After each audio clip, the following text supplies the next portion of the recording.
আসসালামু আলাইকুম। Hello everyone from শারিংবো। আশা করি সবাই ভালোই আছেন। চলে এসেছি আরেকটি নতুন ভিডিও নিয়ে। আজকের ভিডিওটি অনেক ইন্টারেস্টিং, কারণ আজকের ভিডিওতে জাহাজের টাইম চেঞ্জিংয়ের বিষয়টি আপনাদের সাথে শেয়ার করব।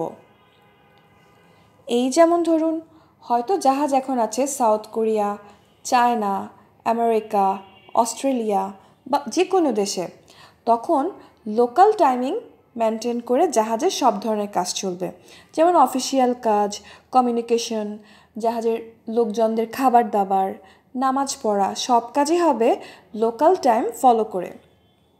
আবার শিপ যদি সমুদ্রে রানিং থাকে, তখন নিয়ারবাই যে দেশের সীমানা থাকে সেই দেশের সময় অনুযায়ী জাহাজের সব কাজ চলে। যেমন ধরুন, শিপ যদি সাউথ কোরিয়া থেকে ছেড়ে যায়, তাহলে অস্ট্রেলিয়া পৌঁছাতে পৌঁছাতে মাঝে যতগুলো দেশ পড়বে, যেমন ইন্দোনেশিয়া হোক, ফিলিপাইন হোক, জাপান হোক, সে সকল দেশের লোকাল টাইম অনুযায়ী জাহাজের সব ধরনের কাজ চলতে থাকবে।